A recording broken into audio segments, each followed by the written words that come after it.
There we go. There we go. We're on. Yep. Good morning, everyone.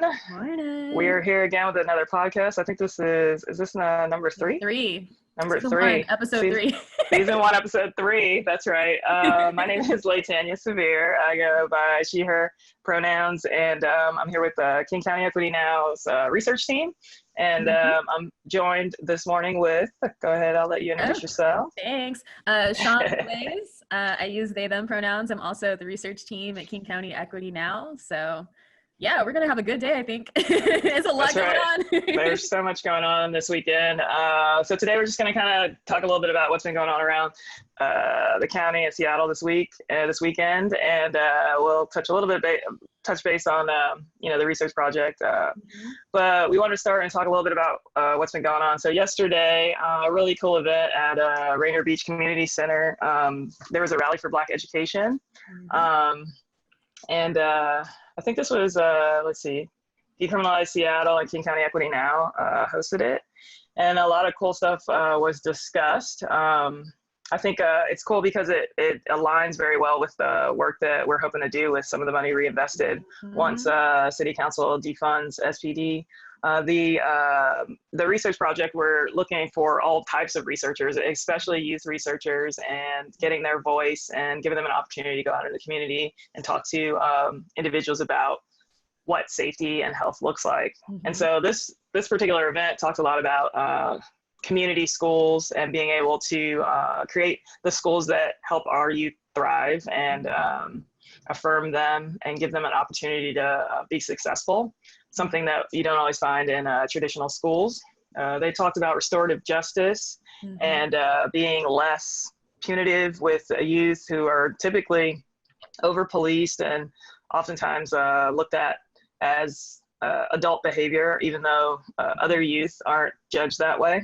So I think a lot of really interesting things came out of there. If you're not on the King County Equity Now newsletter, you should definitely get on that. That's a Black Joy newsletter that comes out every day, just about every day. And there are a lot of updates on that event that went on yesterday. Sean, you have anything else you want to add on that? Sure. Yeah, I think one of the things from the newsletter that I can just kind of lift up for this conversation is the city spends at least $400 million annually on the police. And so one of the things that they were holding up is we know what a real approach to public safety would, instead redirect those funds to nurses, counselors, school psychologists, ethnic studies, Black students, hiring more Black teachers, social programs, support our youth. And when I read this, I think about how, this summer and fall, we're going to hear a lot more things like this, people really presenting, like, we already know what this would look like, here's, what we've said, what we've been saying. Here's what we know, what we've known for a long time. And, here's really what we think the funding priorities should look like, in 2020 and beyond. So I'm really excited to see that come out. The connections with the research are just so obvious and palpable. I can just feel it in my heart. So yeah, I would say definitely check out the newsletter if you're not signed up already. I think we were also going to talk about, I know we'll talk more about the research. That's the next section in the newsletter this last time, but I just want to talk a little bit about the community farming. Yeah, can I take that one? Is that one okay? Absolutely, jump on it. So another piece of work, beautiful, beautiful work that we're looking at this weekend, especially, is Nurturing Roots, which is really close to where I'm at in the city. Nurturing Roots is a Black-led grassroots organization. They have a Black community farm in Beacon Hill, and they work that space. It's so hard.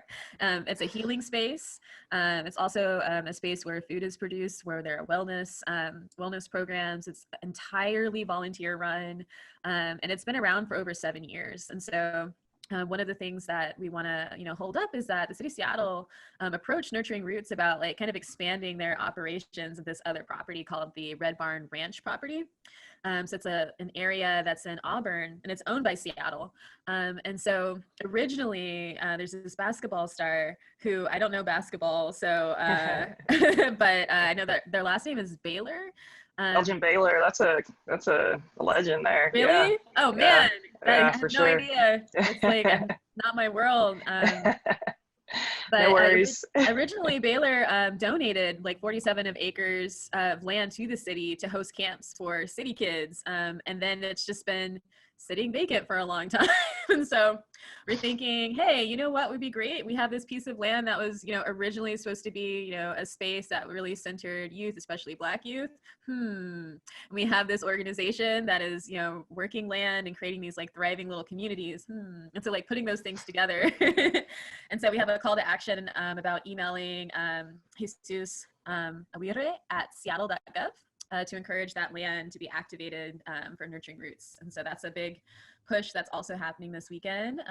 But the main events, yeah, yeah, Moja Fest happening very soon, a couple hours. There's a parade march, and just a day of unity for Black lives. The event starts at 1 and meeting at 23rd and Union and marching over to the Jimi Hendrix Park. And this event will go on all day. There's a lot of artists and performances that'll be out. I know there'll be vendors out and speakers, and a lot of opportunity to get great entertainment and support Black-owned companies and food vendors who will be out and about at the park. Yes, I go every year. I don't know if I'm going this year because this whole pandemic thing has kind of ruined everything for my life. Yeah. But I definitely am looking forward to supporting some of the folks by buying remotely and just, liking their socials and all of that. Yeah, I think we'll go out there. Maybe I don't think we're going to do the march, but we'll meet over at Jimi Hendrix Park for a little bit and probably eat some good food and hang out for a little bit. Yeah. Awesome. Shall we talk about the research? Yeah, let's talk a little bit about the research. Yes. All right. You want to start? You want me to start?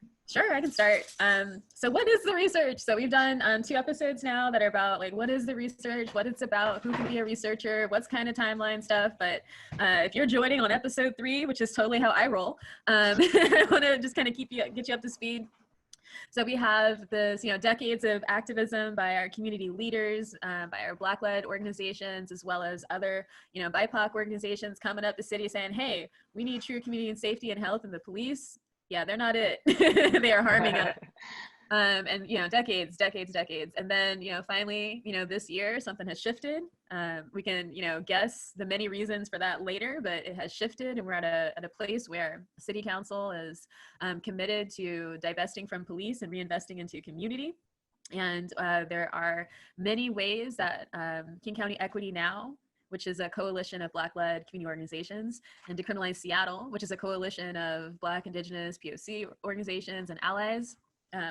So King County Equity Now and Decriminalize Seattle presented a proposal to City Council that really outlined what we want that reinvestment to look like. And one of the components was the research. I mean, we also include things like civilianizing 911 so that if you're in crisis, you're not like guaranteed that, we want to minimize the chance someone with a gun's going to show up. Just because you need something doesn't mean the gun's going to be the solution all the time. We also, present, we make the case that another crucial thing is scaling up community orgs who are already doing violence prevention and violence response work, just not at the scale that they, want to, need to, but they lack funds. So we're like, okay, funds and, support so they can scale up. And then meeting people's basic needs, because, when you meet people's basic needs, there's, you will always see less, crime or less harm of each other when we're all like looking out and supporting each other. And so we talk about things like housing as well as other things in that proposal. But the research piece is exciting to me because it is a community-led, BIPOC-centered, so Black and Brown-centered approach to really saying, hey, how do we define, community safety and health? Because for so long, when people think, community safety or public safety, like their minds are kind of like, well, police. It's really hard to imagine something beyond that. And so, but many communities do. So really building out that definition, building out some solutions, scaling them up, and also really reinvesting resources into the community to do this work and to do it well. So that means paying our researchers, who could be anyone. It could be young people, it could be elders, it could be people who have an intimate connection with the correctional facilities. Maybe they've been in one before. It could be entertainers, it could be artists, it could be, anyone who's like, anyone. That's right. It could be you. That's right. And then community organizations who also, want to do research. will be involved in this process. And so for, you know, the community organizations that'll be working deeply with the research, that means paying staff to do this as a devoted function of their job so that they don't have to try to add this on top of their already full plate. Could be hiring new staff, could be transitioning staff into other staff members into other roles. Staff members. There this is you what go. I do when I don't know how to pluralize something. I just add a word.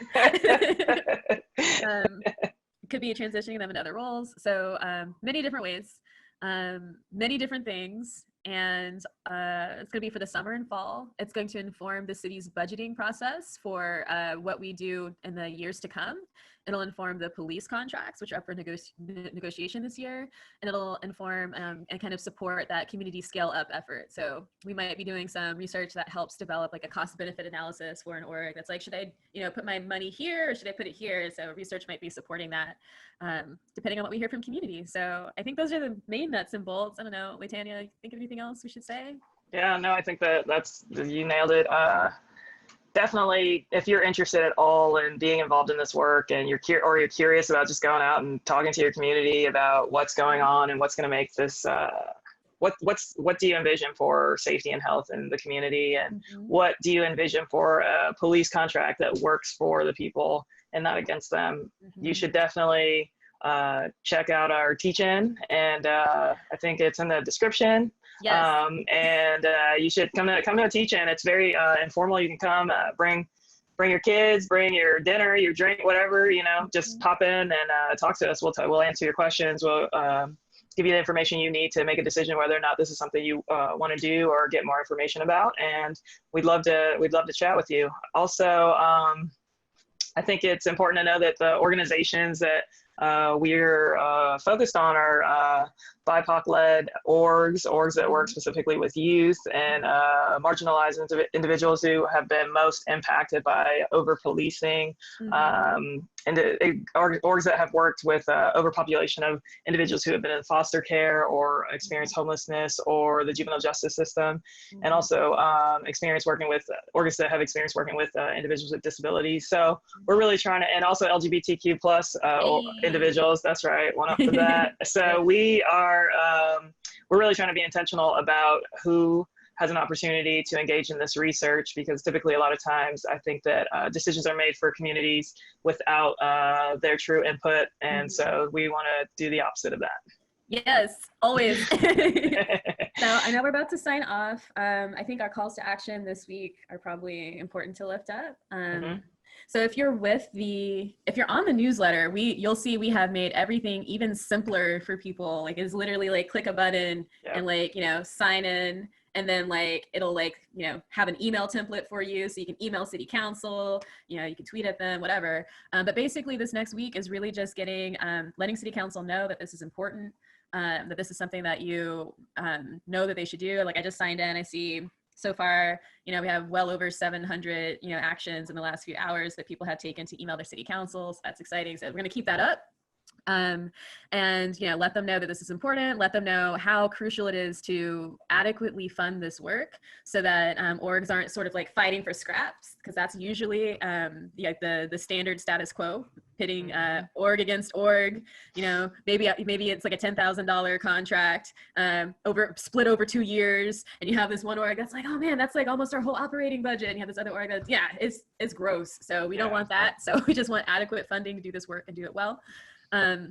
What else is important? August 5th is a date to know, because that's when voting for the amendments happen. We are still synthesizing the 80-ish page amendment document, trying to make it 79 pages. That's exactly how many pages it is. Trying to make a one-pager. Like, I need a one-pager for this too. So right? Who's gonna make me my one-pager? Yes, please. So we're working on that this weekend. There's a whole team of us that are just trying to digest it. Thankfully, there's like a lot of lawyers, but there's also like a lot of other people who like know how to read these things. So if we have an update, on the next podcast, then we'll share it. But it might take us a little more time. But August 5th is important, and August 10th is when they actually vote on the budget. So please, every day, contact them. Let them know how important it is. That's right. Anything else? I think that's it for today. Cool. Let's sign off. All right. We got to hop into that other Zoom. That's right. I know. All right. Bye, All right. y'all. Bye.